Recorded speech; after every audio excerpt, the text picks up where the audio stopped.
Assalamualaikum warahmatullahi wabarakatuh. Bismillahirrahmanirrahim ma'bud walhamdulillahi rabbil mawjud. Salatan wassalaman li sayyidina al-mahmud wa alihi wa ashabihi ila yaumi mashhur. Ashhadu an la ilaha illallah wahdahu la syarika lah al-khaliqul ma'bud wa asyhadu Muhammadan abduhu wa rasuluh as-sadiqul maw'ud. Alhamdulillah, rasa puji syukur sudah selayaknya kita panjatkan kehadirat Allah. Salawat Allah beserta salam sejahtera semoga senantiasa terlimpah dan tercurah untuk junjungan kita bersama Nabi besar Muhammad Rasulullah sallallahu alaihi wasallam. Hari ini kita berada di hari yang agung, hari yang mulia, hari yang syarat dengan barakah Allah. Kita coba kilas balik. 11 bulan kita berada dalam satu suasana di mana Allah memberikan kebebasan.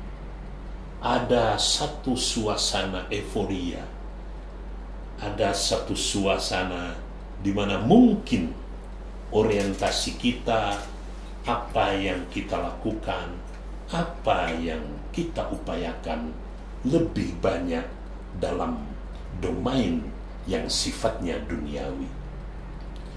Allah memilih satu bulan yang namanya bulan Ramadan.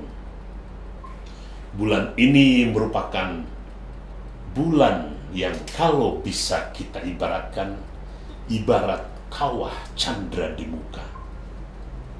Di kawah ini lahir dan batin kita digembleng. Di bulan Ramadan, satu bulan penuh kita dicuci bersih. Ibarat kendaraan, satu bulan turun mesin. Dalam bentuk apa pencuciannya? Dalam bentuk apa pembersihannya? Tentu saja selama 11 bulan noda-noda, noktah-noktah yang namanya dosa, yang namanya kesalahan mungkin sudah menggumpal, dibersihkan selama 1 bulan. Dengan kita berpuasa bukan hanya sebatas menahan lapar dan dahaga, tetapi lebih jauh ada upaya yang keras untuk mengendalikan hawa nafsu. Tidak cukup hanya puasa, malam hari tarawih, baca Quran, sedekah, iktikaf, dan berbagai kegiatan-kegiatan positif yang lainnya. Inilah makna satu bulan dalam konteks proses pencucian diri lahir dan batin. Hari ini kita kenal dengan istilah Idul Fitri. Id artinya kembali. Fitri artinya asal kejadian. Segala sesuatu yang bersifat asal, tentunya karakter yang paling menonjol adalah tabula rasa. Ibarat kertas masih putih. Itulah makna Idul Fitri. Diharapkan dari 1 bulan terjadi sebuah proses pencucian sehingga kita bersih kembali. Di mana Idul Fitri berada di bulan Syawal. Syawal, para ahli mengatakan berasal dari kata syala. Ada juga yang mengatakan dari kata syawala. Artinya sebuah proses kenaikan menuju arah yang tinggi. Atau dengan kata lain berarti irtifak. Sebuah proses penaikan, sebuah proses peningkatan. Diharapkan di bulan Syawal ini kita mengawali kembali menjadi titik awal untuk menatap masa depan dengan cara-cara yang lebih positif. Sedikitnya ada 3 hal yang mari kita coba terapkan di dalam mengisi Idul Fitri ini. Yang pertama, kita perlu melakukan proses tafakkur, proses pemikiran yang dalam, atau dalam bahasa yang lebih umum, lebih populer, kita coba manfaatkan untuk proses introspeksi. Dalam firman-Nya dalam surat Al-Hasyr ayat 18, Allah menyampaikan, "Ya ayyuhalladzina amanu ittaqullaha wal tanzur nafsum ma qaddamat lighad wattaqullaha innallaha khabirum bima ta'malun." Ayat ini ditujukan kepada orang-orang yang beriman. Bertakwalah kepada Allah. Wal tanzur nafsun ma qaddamat lighad, dan mawas dirilah dan hisablah dan introspeksilah terhadap apa-apa yang kamu lakukan, yang telah kamu lakukan, lighad, untuk persiapan masa depan. Dengan kata lain, ayat ini memerintahkan kepada kita untuk selalu introspeksi. Wattaqullah, ini istimewanya ayat ini.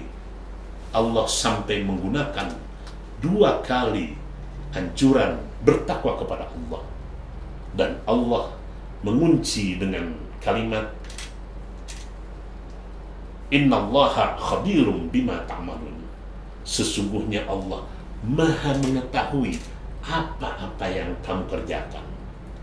Antara alimun dengan khabirun, perbedaannya, kalau alimun bersifat umum, tetapi kalau khabir, sebagian ulama mengatakan sampai ke persoalan-persoalan yang detil, sampai persoalan-persoalan yang kecil, tidak ada yang terlewatkan, dideteksi, dimonitor oleh Allah. Mari tafakur ini kita kembalikan kepada diri kita. Secara sederhana, tafakur yang pertama, sampai sejauh mana kita bisa mengetahui dan memahami jati diri kita sebagai hamba Allah. Ini yang pertama, tahu pasti jati diri kita sebagai hamba Allah. Kemudian yang kedua, jangan sampai salah kita membaca suratan diri. Allah sudah mengatur, Allah sudah menentukan kadar-kadar setiap orang. Tidak sedikit orang yang salah membaca diri.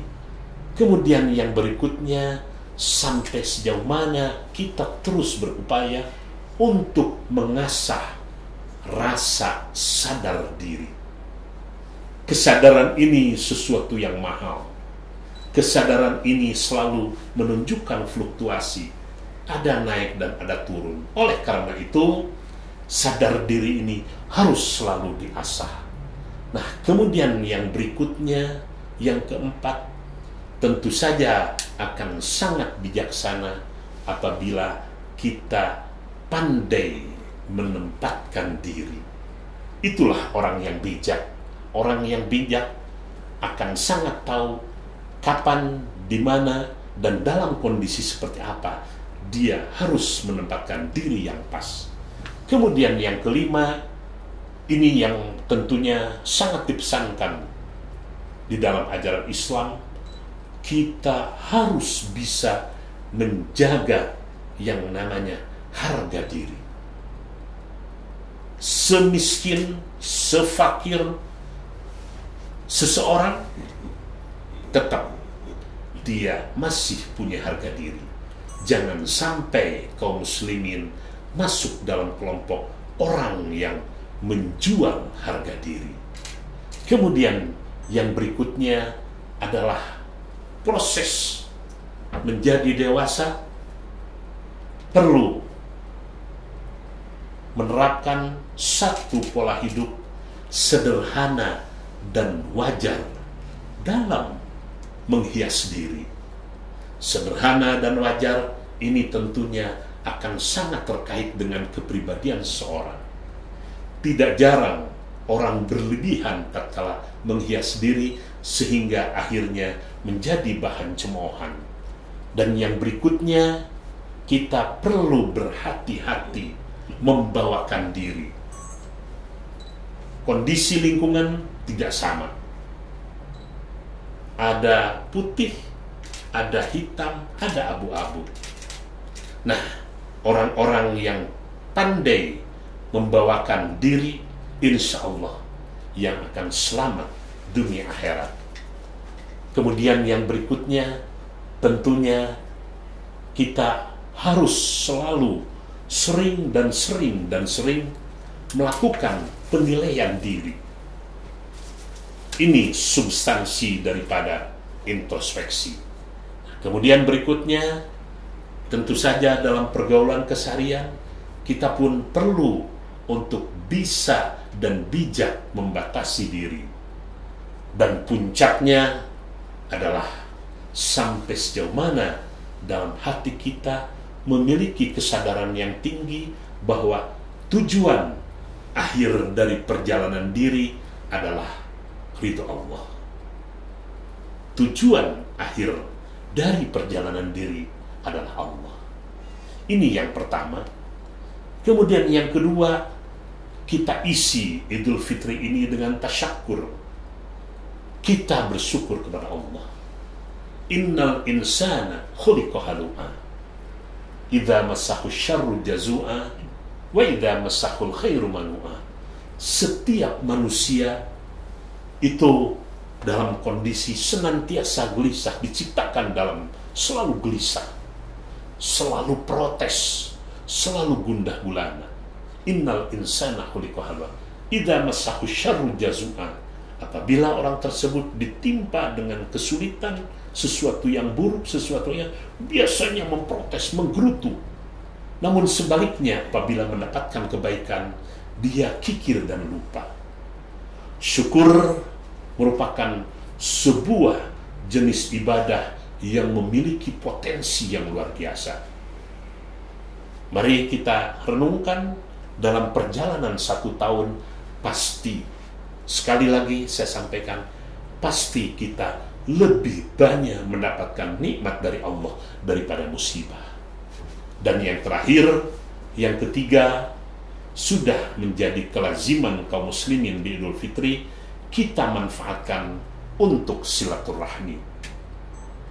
Silaturahmi dalam kitab Az-Zawajir dan kitab Nihayatul Muhtaj terdiri dari 2 kata. Silah menghubungkan, rahmi artinya sebuah tempat turunnya sang jabang bayi. Di sini ada sebuah proses pengalihan ke arti majazi. Silaturahmi memiliki konotasi yang sangat dalam. Silaturahmi merupakan satu jenis ibadah wa mahdoh, indirect, tetapi memiliki posisi yang cukup tinggi, hampir sama dengan ibadah mahdoh, dalam prioritas pahala maupun dalam kualitasnya. Silaturahmi ada kalanya menjadi salah satu alternatif solusi untuk menyelesaikan konflik yang ada dalam masyarakat. Silaturahmi mampu mencairkan satu suasana yang carut-marut, malah sesuatu yang anarkis biasanya bisa diselesaikan dengan silaturahmi. Silaturahmi terkandung ajaran yang hakiki. Di dalamnya ada kedamaian, kerukunan, kebersamaan, gotong royong. Mudah dilakukan, namun maknanya sangat dalam. Inti dari silaturahmi, bagaimana yang jauh menjadi dekat, yang renggang menjadi rapat, yang dekat semakin akrab. Itulah makna hakiki dari silaturahmi, sebagaimana yang kita jumpai dalam surat Muhammad ayat 22, ayat 23, Allah menegur keras orang yang memutus silaturahmi, maka orang tersebut layak untuk mendapat laknat dari Allah. Mudah-mudahan uraian yang singkat ini bisa dijadikan sebagai bahan pencerahan di saat-saat aktivitas-aktivitas kita masih terbatas. Mudah-mudahan ini bisa dijadikan pengganti khutbah Idul Fitri yang biasanya disampaikan di masjid-masjid. Ja'alanallah wa iyyakum minal a'idin wal fa'idin wal maqbulin wal maghfurin was sabirin was syakirin wat taibin wal muhtadin wal muttaqin. Kullu amin wa antum bi khair. Taqabbalallahu minna wa minkum siyamana wa siyamakum. Taqabbal ya karim. Mohon maaf lahir batin. Selamat Idul Fitri 1441 Hijriyah. Sekian, wallahul muwaffiq ila aqwamit thoriq. Wassalamualaikum warahmatullahi wabarakatuh.